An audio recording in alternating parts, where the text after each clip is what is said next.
Welcome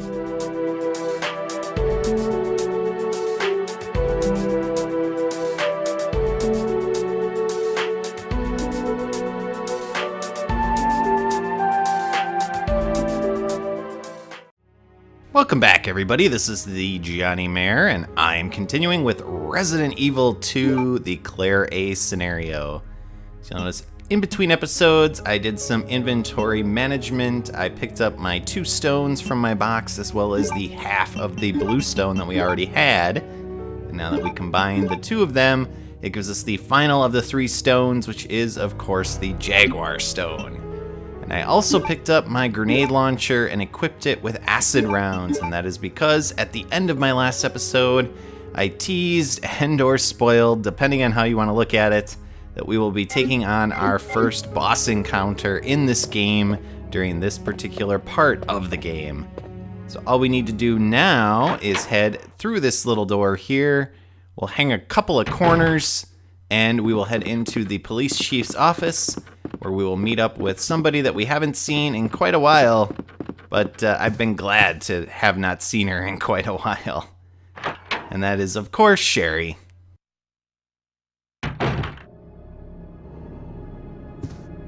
Claire! Sherry, you're okay. I'm glad to see you're safe, Claire.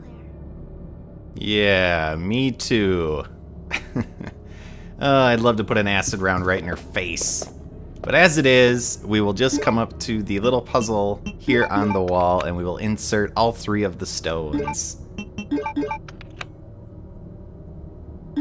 So putting in the blue stone, that will give us access to this particular little secret passage.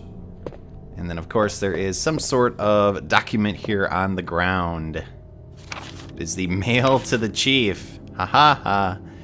Alright, so basically it gives us a little bit of a recap of the first game, that Albert Wesker was kind of behind the situation at the mansion up in the mountains, and it was STARS members that we got to know pretty well during Resident Evil 1 that sort of helped stop that from happening. So basically, William Birkin, who is the scientist behind the viruses that we've been trying to contain and ultimately led to the zombie apocalypse, he is the one that is writing to the chief of police. We find out that the 2 of them have kind of been in cahoots. Makes sense, right? Because the police chief has been acting very odd and doing things we would not expect of someone who works for the police department, unless they're incredibly corrupt, which Brian Irons certainly is. And briefly it mentioned that William's wife, who is Annette, was the contact person for the police chief. Now we find out that Umbrella is actually sending some agents to this particular lab area to try to retrieve the virus.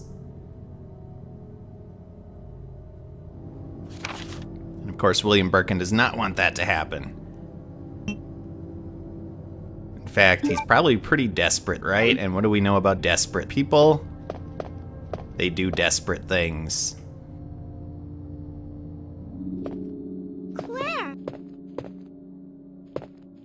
I'm going down there. Stay here and wait for me, okay? So if you double click on the elevator here, that will activate that little scene with Sherry. She will stay behind like a good girl, at least for now, as we know she basically is very headstrong. And we will ride down to a very, very disturbing area of the game. But let's activate another little cutscene.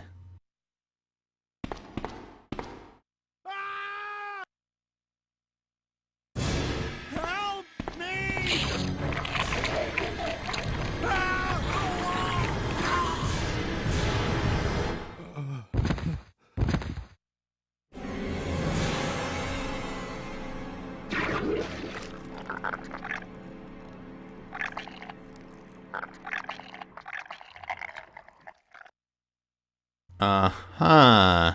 Well, I don't know if I really want to go down there, but I guess we have to continue the game. And hey, that eyeball shoulder looked somewhat like that picture we got last time, right? Let's see if the chief is okay.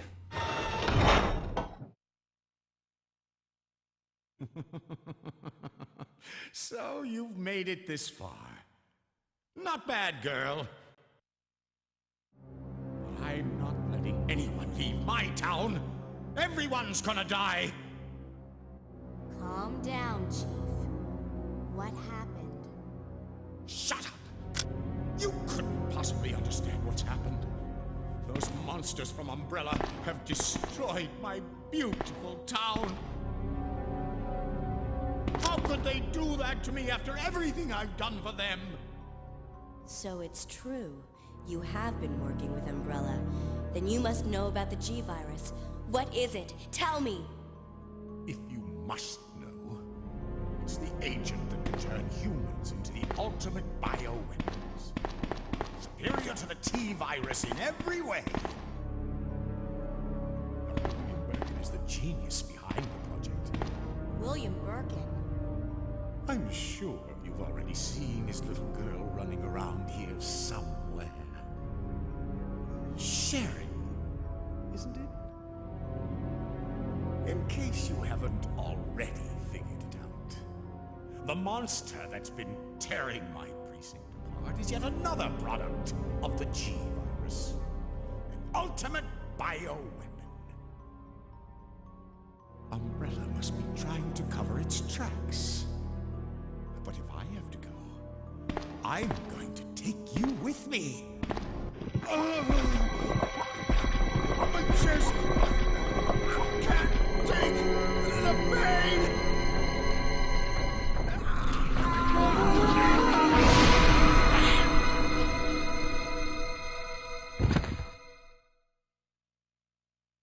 Good Lord.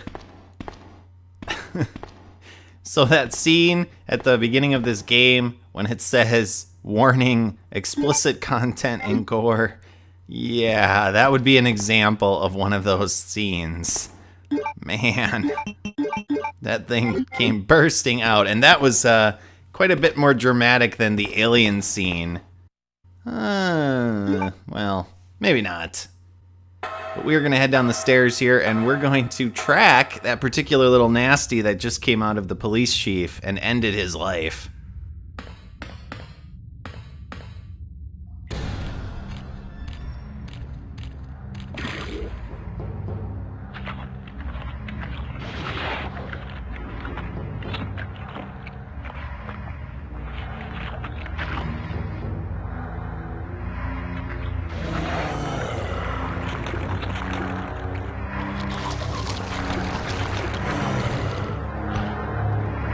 Hello, ugly. All you need to do is shoot him with 5 acid rounds, and then we're gonna turn around and run back to the ladder so that these little nasties that he spit out don't continue to nibble on us. Now, he did not have an eyeball in his shoulder, he had it in his side. I guess that's a little bit different, right? But yeah, that is a very easy boss. 5 acid rounds-ish, and it goes down, and you do not have to wait for it to do its complete death animation. And in fact, if you do so, then you will take much more damage from those little things. Now, there is a ladder that we need to activate at the end of the particular little corridor there, but basically if we do it and try to advance now, it'll say, I can't go on without Sherry. So we're gonna cut that off, and we're gonna come all the way back and get to Sherry and take her with us. She is, of course, our responsibility. Claire, you came back! I can't believe the man who developed the G-Virus is actually her father. What's wrong, Claire? It's nothing. But I think I found a way out of here. We should be able to find someplace safe if we can just make it out of town. But... Don't worry, I'll protect you. I promise. But you have to make sure you don't leave my side. Leon, are you still there? We're leaving. Are you crazy? The streets are still crawling with zombies. It'll be all right, trust me. We found a way to the sewer. Follow us later. Claire! Claire! Wait! Suddenly, we had the little communicator there, the walkie-talkie. And of course, then it just disappears into the great beyond. But now we have Sherry and Claire lovingly gazing at each other. And we will continue onward. So Sherry is very slow. If you run too far ahead, what will happen is she will get scared, and she will end up just crouching down and waiting for you to come all the way back to her. And you cannot advance unless she is in the general vicinity of you. Now Sherry, while we're in this room, please do not look at the ground. Look directly at me. Okay? So don't look down. Come over here. Very good. Let's go down the ladder. You may have noticed there, right before the ladder animation activated, Sherry will actually grab Claire's hand if she is in close proximity. So just give her a chance to catch up every once in a while, and everything will be okay. And she does a little bit of a moonwalk there. Nice job. Alright, we are going into the sewer by going upward. Makes sense, right? Sounds legit. So let's advance the plot onward and have another cutscene.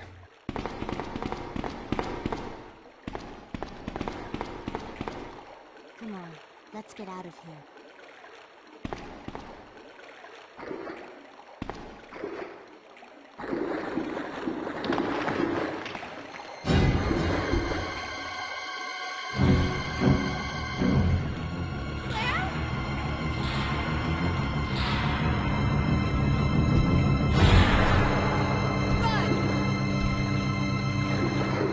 Considering what that freak does later in the game, it always surprised me they didn't just jump down there.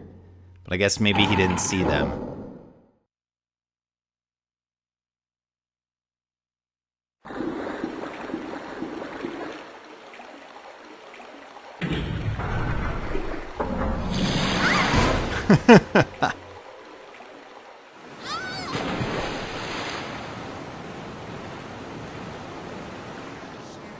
Where are you?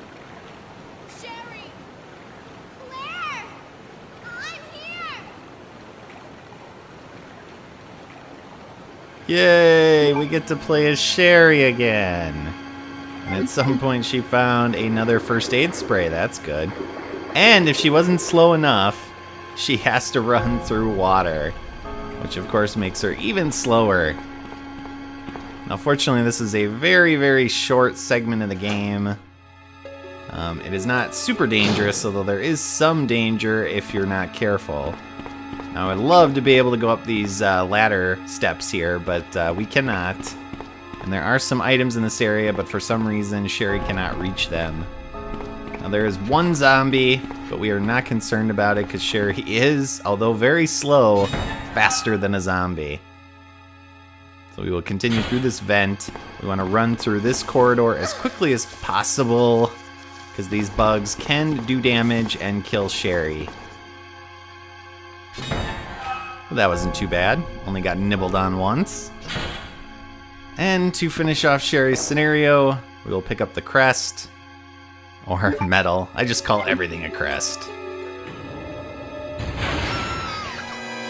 And we will have a Star Wars-like scene.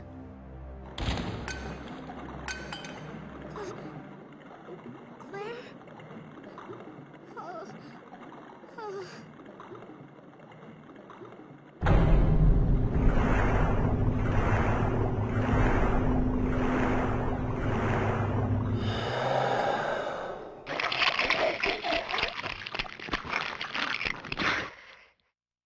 Man, I do not want to know what that sound signifies. Good lord, what a disgusting sound. And we will find out eventually why this monster wants Sherry. And it is not a good reason. Well, it makes sense, I guess, but it always makes my skin crawl. So we're going to pick up a couple blue herbs here that allow us to make a couple ultimate healers. Then we will head into a save room. So quite a few items in here to pick up. First of all, we're going to head down into the warehouse by using our lockpick to open this door. And this is why it would have been nice to be able to go up this ladder, because this is the one that Sherry could not go up a little while ago. So we would not have lost her for very long. So here we are down in this room. And as Claire, we can pick up those items that Sherry could not reach. But we do not want to activate this zombie. If you go far enough behind it, it will not come after you. Or maybe it's just after little children. And you can head back into the sewer where Sherry came from, but there's nothing to do down there. And if you head to the vent, it'll say, this is too large for you, only a child could fit. Now, the other items to pick up are some handgun bullets. There are some ink ribbons over by the typewriter. And then in the cabinet to the far right, there is a first aid spray. And the last thing in this room is another memo, which will tell us about a very convoluted schedule of how people take care of this particular facility. So it talks about maintenance and security and meetings and all that good stuff. Obviously, we don't care about that stuff, so we're just gonna quickly run through this particular little memo. I'm gonna grab those last few items. I'm gonna do some inventory management, of course, which is required in this game pretty much every 30 seconds. And then next time we will continue onward as we head towards the larger part of the sewer area and see if we can be reunited with Sherry. Not that I want to, but because I have to for the continuation of the plot. So as always, viewers, thank you for watching. I hope you enjoyed this episode, and I'll see y'all next time after I pick up this first aid spray in the cabinet that I mentioned a little while ago, and also do some inventory management. So long.